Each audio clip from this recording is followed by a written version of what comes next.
nama aku Muhammad Aidil Azlan dari Departemen Fisika Universitas Andalas. Aku adalah awardee ISMA tahun 2024 di National Sun Yat-sen University.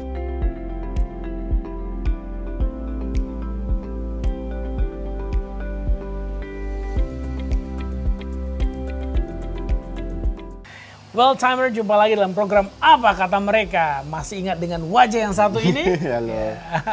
Kalau enggak, kita lihat cuplikan video berikut ini. Alhamdulillah saya sudah mendapatkan program ISMA di Taiwan. Tepatnya itu nama kampusnya itu National Sun Yat-sen University. Nah, yes, Aidil. Aidil dari Andalas University. Jurusannya apa? Boleh kenalan lagi dong sama audien kita? Halo semuanya, nama aku Muhammad Aidil Azlan dari Departemen Fisika Universitas Andalas. Aku adalah awardee ISMA tahun 2024 di National Sun Yat-sen University. Wah, IELTS-nya berapa? 7 ya? 7. Belajarnya di mana? Time Center. Di mana itu? Padang. Ya, dia baru kembali dari Taiwan ya, setelah 6 bulan mengikuti program ISMA, Indonesian International Student Mobility Award. Dan selama 6 bulan tersebut dia belajar di kampus di Taiwan. Apa sebutnya ulang kampusnya? National Sun Yat-sen University atau Sun Yat-sen? Sun Yat-sen University, atau kalau orang Taiwan biasanya ngomongnya Chongshan Tashwe. Chongshan Tashwe. Kritik ya. Well, nah Aidil, gimana perasaanmu pas nyampe pertama kali di Taiwan itu? Pertama kali nyampe ya awalnya memang culture shock juga, kayak wah ini negara baru ini, pertama kali naik pesawat juga, jadi ya pertama kali di bandara itu kayak bingung-bingung juga gimana caranya ini apa ya langkah selanjutnya. Alhamdulillah waktu itu ada juga teman-teman dari ISMA yang lainnya juga. Setelah itu waktu sampai di bandara pertama kali, jadi bandaranya itu lumayan jauh ke kampus, jadi alhamdulillah ada juga beberapa orang Indonesia yang kuliah di sana juga. Jadi di sana ada juga organisasi Indonesianya juga menjemput kami lah di sana. Oh, ada PPIA-nya juga ya? Iya. Oke, terus pertama kali touchdown di negaranya culture shock. Iya. Pertama kali touchdown di kampusnya seperti apa? Culture shock juga. Culture shock juga? Apa yang dibikin culture shocknya? Culture shocknya lumayan banyak. Seperti mungkin karena first time juga keliling pakai jalan kaki kalau ke kampus itu kayak, wih capek banget ini di depannya karena jauh, soalnya di sini ada motor kan. Jadi di sana harus jalan. Tapi barulah beberapa minggu setelahnya Aidil baru tahu sebenarnya di sana tuh ada kampus itu menyediakan sepeda kampus gitu. Oh, sepeda kampus. Itu bayar apa free? Dia sebenarnya bukan sepeda kampus, tapi itu ada program dari Taiwannya sendiri, ada aplikasi namanya YouBike. Jadi YouBike ini bike sharing gitu jadinya. Oke, kayak startup yang nyediain sepeda-sepeda gitu ya? Iya. Oke, nah Aidil, alasan ISMA milih lu kemarin kan udah dibahas nih ya, waktu di Apa Kata Mereka yang pertama. Nah sekarang kira-kira yang dicoba buat di essay tersebut dengan apa yang lo jalankan selama ISMA itu sama nggak sih dengan yang dibayangkan gitu? Hampir sama menurut saya. Kenapa begitu hampir sama? Jadi di ISMA ini jadi salah satu inti programnya itu adalah memperkenalkan budaya Indonesia. Jadi kami alhamdulillah waktu itu bersama dengan teman-teman saya dari ISMA juga itu memperkenalkan budaya Indonesia. Cuma yang budaya Indonesia waktu itu saya janjikan waktu di esai salah satunya adalah permainan Kim. Kim? Iya. yang Kim yang iya. Itu ya, terus keluar diundi, keluar nomor-nomor gitu. Jadi ya kayak kan kalau di luar negeri namanya bingo. Jadi kalau kalau di sini kan Kim namanya, tapi itu nggak tercapai. Tapi alhamdulillah sudah pernah lah memperkenalkan budaya Indonesia. Oke. Tetapi in my perspective ya, ISMA itu nggak hanya memperkenalkan budaya ya, tapi the main thing adalah kamu kuliah di beberapa mata kuliah di sana. Kamu ikutin itu kan sebenarnya, tapi itu nggak sebagai tujuan utama ISMA itu. Nah, kamu mengikuti perkuliahannya seperti apa sih? Untuk perkuliahan itu juga culture shock juga sebenarnya. Jadi mohon maaf ya kalau misalnya ini agak ofensif sedikit, tapi di sana itu lumayan bebas. Jadi kamu ke kampus pun kalau misalnya kayak orang baru bangun tidur itu ada jumpa, terus berkaos saja terus bercelana pendek itu banyak, bahkan dosennya juga bercelana pendek juga. Itu yang memang culture shock banget. Dan tapi Aidil sendiri waktu itu mungkin karena masih kebawa kebiasaan Indo, jadi ke kampus itu seperti kayak masih pakai kemeja, masih pakai celana panjang gitu. Sepatu. Nah, Pakai itu sepatu. kan apa namanya, kearifan lokal kita ya. Yeah. Sebagai identiti kita, orang ke timur, orang Indonesia yang penuh sopan santun, tata Yeah. krama. Bagus kamu pertahankan itu, nggak apa-apa. Jadi kalau terkait persoalan yang ke subjek yang kamu ambil tuh apa sih yang bikin kamu culture shock-nya? Kalau subjek itu mungkin culture shock-nya itu dosennya mungkin. Kenapa dosennya? Saya dapat ada 2 tipe dosen yang saya dapat. Yang pertama itu ada dosen yang orang lokal sendiri, jadi orang Taiwan asli. Terus yang kedua itu orang internasional. Jadi waktu itu saya pernah dapat 3 matkul itu dosennya internasional semua. Ada yang dari Korea, ada yang dari Arab, saya lupa Arab bagian mananya. Terus satu lagi dari India.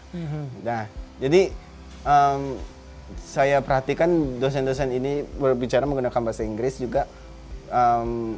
Mereka masih mempertahankan aksen dari negaranya sendiri gitu. But it doesn't matter. Yeah. Nggak ada masalah sebenarnya kan. Yeah. As long as you understand, as long as the pronunciation is correct, that's fine. Nah, yang jadi permasalahan itu pas saat orang lokal. Jadi pada saat orang lokal ini kadang berbicara, dosen lokal ini kadang berbicara dengan campur antara bahasa Inggris dan bahasa Mandarinnya. Jadi itu yang agak problematika, dan kadang karena aksen jadinya nggak tahu, oh ini sebenarnya udah masuk ke dalam bahasa Inggris, oh ini dia masih bicara dalam bahasa Mandarin gitu. Itu kadang nggak taunya. Oke. Kalau secara konteks dari konteks dari mata pelajaran sendiri atau mata kuliah sendiri, kamu kesusahan nggak memahaminya? Untuk mata kuliah sendiri itu nggak susah-susah banget juga. Terus penjelasan dosennya juga bisa dimengerti juga. Hampir menurut saya juga mirip juga dengan UNAN. Ya, nah terbukti ya nilainya ada A+, ada A-, ada B juga ya. Yeah. Ada B. Tapi banyaknya kan A ya. Yeah. Dan juga ada mata kuliah yang withdraw berarti ya. Iya.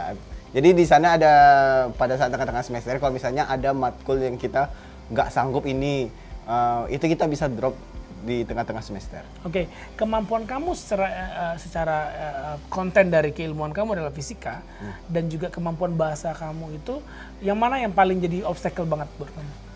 Menurut saya mungkin yang kemampuan fisikanya daripada kemampuan bahasa Inggris. Kenapa? Nanti marah loh dosen fisika. Mohon maaf. Pak Eka Trengginas nih. Untuk fisika itu memang pemahamannya harus tinggi. Tapi kalau untuk bahasa Inggris itu saya pun juga teman-teman yang dari negara lain itu pun juga rata-rata dari negara yang bukan bahasa Inggris sebagai first language mereka. Jadi ada yang teman saya dari Thailand, ada juga yang dari Lithuania, ada yang dari Prancis juga. Jadi itu negara-negara yang bukan English as their first language gitu. Yeah. Jadi mereka nggak akan ngejudge kita kalau misalnya bahasa Inggris kita itu salah. Nah itu yang saya sukanya, jadi saya bisa ngomong bahasa Inggris freely gitu. Oke, mata kuliah yang paling berat menurut kamu selama program ISMA atau apa? Yang paling berat banget yang akhirnya kamu withdraw itu mata kuliah? Oh, non-linear system. Non-linear system, itu bicara soal apa kemarin? Intinya itu persamaan matematika. Ya, persamaan matematika full. Full. Iya. Kenapa nggak ngerti dosen yang menjelaskan, atau kamu nggak ngerti, atau kamu nggak bisa belajar mandiri? Kan banyak buku, kamu bilang kan pustakannya besar gitu ya. Gimana waktu itu? Menurut saya waktu itu dosennya itu susah dimengerti menurut saya. Susah menjelaskannya? Iya, susah menjelaskannya, susah dimengerti juga kalau pribadi. Itu salah satunya, serta untuk belajar mandiri juga lumayan nggak bisa. Karena source buku yang kamu punya itu berupa bahasa Inggris atau bahasa Taiwan, sehingga kamu nggak bisa belajar dengan baik. Iya, mungkin. Berarti dengan IELTS 7 ternyata masih punya language barrier ya? Iya, sebenarnya. Harusnya native banget ya. Ya, Aidil, biasanya kan kalau di World Class University itu kan ada Vice Library yang bagus, kampus yang bagus. Nah, menurut kamu gimana sih di kampus sana waktu itu? Lumayan lengkap juga itu. Jadi di sana itu bagian suka olahraga itu banyak fasilitasnya seperti lapangan bola, lapangan lari, terus ada juga kolam berenang juga, serta gym. Nah, kalau pustakanya gimana waktu itu? Pustaka, wow. Wow, gimana? Jadi Pustakanya itu ada 10 lantai. Wih, gede ya? Kalau Iya. UNAN berapa lantai? Kan 7 ya kalau nggak salah. 5 kalau nggak 5, salah. Iya. oke. Terus? Jadi perpustakaannya 10 lantai, tapi yang memang perpustakaan untuk isi buku itu dari lantai kalau nggak salah dari lantai 3 sampai lantai 7. Itu bukunya berbahasa Inggris atau bahasa Taiwan? Bercampur. Oh, mix ya. Mix, Oke. Jadi untuk lantai 1 itu ada ruang belajarnya. Ruang belajarnya itu ada tempat untuk ngeprint, fotokopi, serta ada komputernya juga. Gratis? Gratis. Oke. Kecuali fotokopi dan print. Oke. Itu harus bayar. Terus jadi kalau di sana itu karena 10 lantai ada liftnya, jadi nggak usah khawatir juga. Terus juga untuk akses ke dalam pustakanya itu kita harus pakai kartu ID card kita. Oh, kartu mahasiswa ya? Kartu mahasiswa. Ya, itu biasa kalau kampus luar negeri memang gitu. Masuk, tab gitu ya. Iya. Apapun semuanya single ID dan itu kartu mahasiswa ya. Student card-nya. Iya, student card-nya. Terus di lantai 10-nya itu kalau nggak salah ada juga ruang kuliah. Ada ruang kuliah juga. Iya. Oke. Kalau fasilitas olahraganya lengkap kayak swimming pool, gym, Ya, ada? swimming pool ada, Tenis? tenis nggak ada, tapi Nggak ada tenis. ya ada track, basketball sama soccer. Gitu. Jogging tracknya bagus nggak? Kalau di Indonesia kan lumayan gede nih jogging tracknya. Ini kita memang sengaja syuting dekat sini ya. Ini kan di belakang masjid ya. Iya. So, ada danau, nanti kita juga ngobrol di danau. Kalau kalau di Monash University ada kampus itu memang sengaja dibuatkan danau untuk habitat fauna, flora and fauna juga bisa tumbuh bebas ya. Iya. Nah, kalau soal fasilitas, ruang kelasnya seperti apa sih? Wah, ruang kelasnya, Mister pernah nengok film-film Jepang? Pernah? Pernah? Seperti itu, mirip. Jadi mirip, jadi kayak papan tulis hijau, terus ada infokus Masih dan pakai kapur? masih pakai kapur juga, ada infokus juga, dan ini yang mungkin agak beda dari yang lain. Jadi di setiap kelas itu sudah ada komputer, jadi dosen itu nggak perlu bawa laptop, cuma bawa flash disk saja. Sudah ada disediakan oleh kampus komputernya. Iya, komputer. Dosen cuma bawa flash Iya, disk aja. cuma bawa flash disk, dan di podiumnya itu sudah ada juga mic serta loudspeaker. Terus untuk infokusnya itu kalau misalnya kelasnya lumayan besar itu 2. Iya. Kiri Jadi kanan biar ya. yang belakang nampak juga. Kalau ini smart LED TV yang biasa smart TV itu ada juga nggak di kampusnya? Kalau smart TV kebetulan nggak pernah jumpa. Oke, sebanyak kamu kuliah berapa mata kuliah? 8 ya? 7? Iya. 8 mata kuliah? 7. Nah, 7 mata kuliah itu menurut kamu dengan fasilitas yang lengkap sepustaka itu sangat membantu sekali nggak buat kamu nyelesain tugas-tugas kuliah atau gimana? Menurut saya sangat. Sangat. Pustaka rajin? Pustaka rajin. Karena kan saya mahasiswa akhir, jadi saya sering ngerjain skripsi juga di perpustakaan Oh, sana. ngerjain juga di sini? Iya. Pustaka skripsi. Oh, berarti udah punya judul skripsi ya sekarang? Iya. Sudah ya? Sudah. Oke, sekarang mahasiswa semester 8. Iya. Tamatnya kapan kira-kira? Insya Allah 2025 kalau bisa. 2025 Juli. Insya Allah. Insya Allah. Berarti masih February, March, April, May, June, July. Berarti 6 months ago ya. Well, kita ngomong soal pustaka sudah, fasilitas sudah. Nah, kita ngomong dong social life kamu selama di sana seperti apa? Kalau social life, to be honest, ada manis dan pahitnya menurut saya. Oke, sebentar kita ngomongin sebelah sana aja ya. Ya. Oke.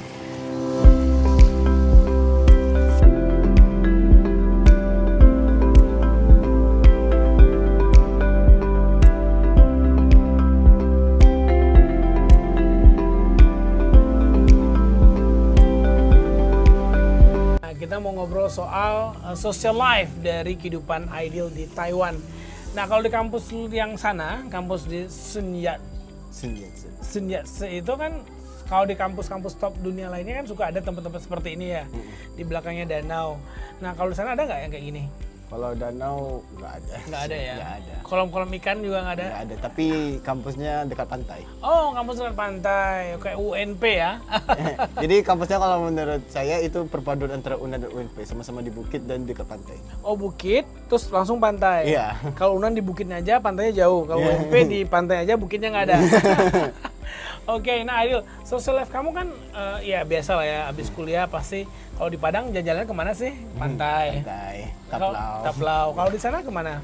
Jadi kalau di sana itu banyak juga tempat yang dieksplor. Ya. Pertama itu ada perpustakaan pusatnya. Jadi jujur waktu pertama kali ke perpustakaan pusatnya ini perpustakaan pusat kota. Saya terkejut waktu itu melihat perpustakaannya. Saya ngira itu malah pertama itu mall.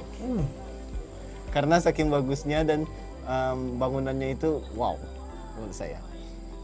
Itu pusaka daerahnya kali ya. Kalau di Padang kan ada pusaka daerah juga di Sumatera Barat ya. Iya. Oke. Jadi pusaka daerahnya juga. Terus di sana itu yang paling populer itu kalau bagi kami itu namanya night market. Jadi night market itu kayak pasar malam. Jadi ada kayak jualan-jualan gorengan-gorengan, makanan-makanan khas Taiwan gitu. Terus ada juga minumannya. Nah, selanjutnya itu untuk tempat healing itu banyak. Banyak. Jadi di sana ada tempat main bowling, ada juga yang namanya escape room. Jadi waktu itu pernah coba dua-duanya juga. Nggak ada di Padang kan ya? Nggak ada di Padang. Oke. Nah kalau culture-nya anak-anak muda di sana pas abis mahasiswa gitu ya, itu mereka ngapain sih abis kuliah? Kalau kita kan nongkrong di kafe nih, kafe-kafe pada hidup sampai jam 11 malam, katanya nugas, bikin tugas di sana. Kalau di sana seperti apa sih? Sebenarnya saya itu juga mirip seperti di sana. Jadi kadang habis kuliah itu mereka ada bersosial juga. Terus mereka kadang belajar juga di perpustakaannya yang ada ruang belajarnya juga kan. Terus di sana juga ada minimarket. Terus kebetulan karena itu di dekat pantai, kadang mereka juga berenang, bahkan bisa di sana di pantainya itu bisa berselancar, bisa juga belayar gitu. Keren banget ya. Berarti lombanya gede dong. Iya. Berarti habis capek, pusing, bikin skripsi, bikin tugas, yuk nyebur ke laut. Pernah mandi juga di pantai? Mandi di pantai belum, tapi ke pantainya pernah. Waktu itu musim dingin ya? Iya, waktu itu pernah sekali waktu lagi perpisahan, jadi sesama teman-teman yang dari internasional yang lain, itu lagi, sebenarnya bukan acara resmi dari kampus, cuma kami yang mau ngadain masing-masing. Dan itu lumayan dingin. Dingin ya? Iya. Nggak berani mandi? Jadi nggak berani mandi. Tapi yang impresifnya itu ada yang mandi. Dingin-dingin gitu? Dingin-dingin dan malam. Ada buaya nggak? Buaya darat maksudnya. Well, social life sudah, akademiknya udah. Kira-kira menurut kamu program IISMA ini seperti apa sih benefitnya buat Indonesia dan juga buat youth seperti kamu dan juga buat pembangunan Indonesia di masa mendatang seperti apa? Oke, jadi untuk benefit dari IISMA itu menurut saya itu juga banyak. Pertama itu adalah bahwa orang-orang perlu sebenarnya namanya international exposure. Jadi kita tuh sebenarnya pasti nggak akan selalu stay di Indonesia. Pasti kita akan berhubungan sama orang luar negeri. Nah, bagaimana cara pikir orang luar negeri dengan cara pikir kita itu pasti berbeda. Nah, dengan international exposure itu barulah kita bisa begini loh cara pikir mereka, beginilah cara pikir kita gitu. Bahkan bukan saya saja yang kena culture shock. Jadi teman saya orang Eropa juga kena culture shock juga di sana. Dan waktu kami cerita juga antara negara di Eropa sama budaya di Eropa dan budaya di Indonesia itu culture shock juga. Oke, ya. Tapi budaya merupakan jembatan yang bagus untuk memulai conversation ya. Seperti kalau di negara kamu gimana sih? Ya, negara kamu gimana sih? Seperti itu ya biasa percakapan ya. Bagi youths yang ikut program-program Asian seperti itu ke international. Nah, IISMA itu kan sejatinya adalah program di bawah pemerintah, di bawah LPDP ya. Nah, banyak juga awardee IISMA yang akhirnya langsung jadi awardee LPDP untuk masternya. Nah, setelah kamu lihat program IISMA ini, kontribusi nyata bagi Indonesia, tadi menurut kamu ya, kamu perlunya exposure international, global kepada kamu, tapi buat Indonesianya apa kira-kira? Untuk buat Indonesianya yang terukur itu ada beberapa ilmu sebenarnya dibutuhkan oleh Indonesia, tapi nggak ada sebenarnya di Indonesia. Tapi ilmu itu ada di luar negeri gitu. Jadi adalah kesempatan untuk belajar ilmu-ilmu yang tidak ada di Indonesia gitu. Oh gitu, berarti Indonesia akan membutuhkan kamu sebagai saintisnya. Iya. Tetapi manfaat yang dirasakan sekali bagi Indonesia itu apa sih perubahan? Contoh kalau LPDP kan seperti Mistili nih yang bangun lembaga bahasa yang sudah menghasilkan ribuan alumni dan ratusan yang sudah keluar negeri, Time Language Center. Itu kan jelas ya, terukur bahwa Time Language Center di mana para tutornya merupakan awardee LPDP mampu memberikan kontribusi nyata kepada generasi muda Indonesia, termasuk kamu salah satunya belajar bahasa Inggris di Time Language Center. Nah, menurut kamu para awardee IISMA lainnya itu yang 400 apa 1000 orang ya? 1000 orang lebih ya? Per tahunnya itu kontribusi nyatanya buat negara kita apa? Untuk kontribusi nyatanya itu apakah hanya sekedar untuk menampilkan budaya-budaya saja atau berimpact yang masif kepada Indonesia sehingga program ini masih bisa dipertahankan ke depannya oleh pemerintah Republik Indonesia? Untuk impactnya lebih besar itu juga mereka yang menjadi awardee ISMA itu juga menyebarkan ilmunya kepada teman-teman dan juga kepada masyarakat gitu. Jadi kadang ada juga beberapa awardee itu yang masih angkatan kedua, mereka KKN-nya angkatan pas tahun ketiga, itu menjadi kesempatan untuk menyebarkan ilmu-ilmu yang sudah didapatkan di negara masing-masing untuk dikembangkan di Indonesia dan diperkenalkan oleh orang Indonesia juga. Oke, luar biasa. Berarti kamu nanti akan mengembangkan yang mana dari mata kuliah yang kamu pelajarin itu? Apa sih yang interestnya? Sama nggak dengan skripsi sekarang atau enggak? Too bad itu enggak beda. Beda jauh. Berarti kamu belum bisa mengimplementasikan keilmuan tadi? Belum bisa, jadi mungkin pada saat S2. Oke, I mean, kalau negara ngasih uang saku berapa sih buat ISMA ke Taiwan? 1.100 US dollar. Berarti 17 jutaan ya? 17 jutaan. Berarti tanggung adalah uang saku selama 6 bulan. 6 bulan. Tiket pesawat. Free departure ya? Free departure. Visa. Asuransi kesehatan. Uang buku ada nggak uang buku? Nggak ada. Nggak ada, nggak apa-apa. Juga studi singkat nggak perlu uang buku ya. Nah, berbagai macam kesempatan yang diberikan kepada generasi muda Indonesia oleh pemerintah Indonesia melalui program LPDP, S1, S2, S3, dan juga tentunya dengan program ISMA ini, dengan harapan bahwa mereka akan kembali ke tanah air, seperti kamu akan kembali ke tanah air, berkontribusi nyata. By the way, kamu mau jadi seorang apa sih? Researcher, akademisi, politikus? Lecturers di mana? Mungkin di luar. Di luar. Yeah. Oke, S2-nya negaranya mana nanti S2? Nah, lagi bingung antara Swiss atau Prancis. Je m'appelle Raison, je m'appelle Melky. Comment allez-vous? Belum bisa bahasa Prancis ya. Oke, antara Prancis atau Swiss. Kalau saya sih prefer ke Swiss. Kenapa kamu bisa holiday lagi? Dan gue kalau pengen ke Swiss tinggal telepon lu kan? Oke, ke Swiss aja, nggak usah ke Prancis. Ya, karena Prancis itu quite not friendly to Muslim. Ya. Satu lagi pertanyaannya. Selama di sana kamu sempat makan babi nggak? Atau makan haram?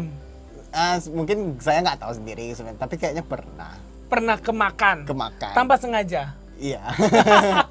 Satu lagi, kamu pernah bilang juga kalau kamu diajak minum sama teman-teman kamu? Pernah juga. Tapi kamu nolak kan? Iya, saya tolak. Ya, ini penting ya buat Anda yang Muslim, yang ikut program exchange apapun, pertahankan identiti Anda sebagai Muslim bahwa again, forbidden. Drink, pork, and then stuff like that, itu forbidden.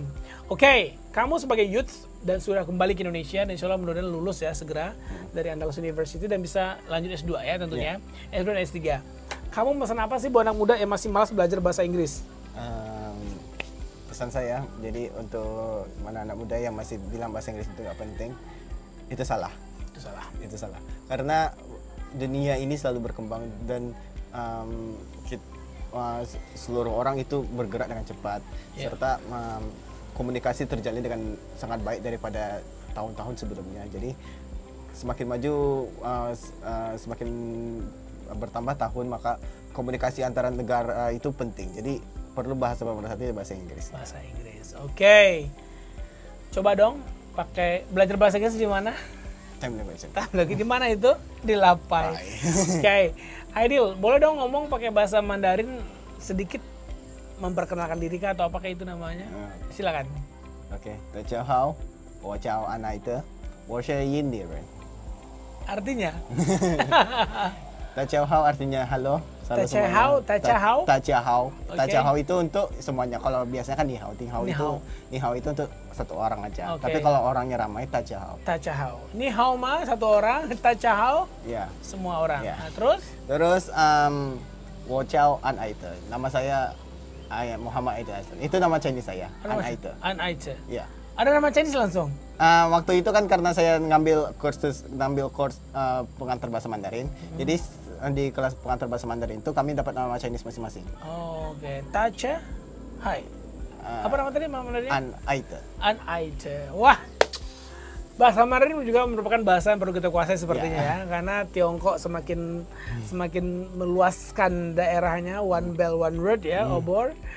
Semoga kita sebagai global citizen, kita kan global citizen ya, mampu compete internasional dengan kualifikasi masing-masing, dan juga sebagai bahasa pengantar apakah itu Inggris, apa itu level Fongse, Luqat Arabia, ataupun Merhaba Kedaslar ya, bahasa Turki. Dan jangan lupa tetap berbahasa Indonesia tentunya ya, sebagai bahasa identitas kita. Adil, thank you so much udah berbagi di Apa Kata Mereka. Semoga Apa Kata Mereka kali ini edisi Aidil kembali ke tanah air setelah program ISMA mampu memberikan inspirasi dan motivasi kepada generasi muda khususnya anak UNAN ya untuk ikut program ini lagi di tahun 2025 sehingga mereka juga mampu ter-exposure dengan global experience dan mampu memberikan kontribusi nyata bagi Indonesia sesuai dengan bidang keilmuannya masing-masing. Dari danau ya di belakang ini, danau buatan ya, kayaknya apa nih ya, I don't know the name ya.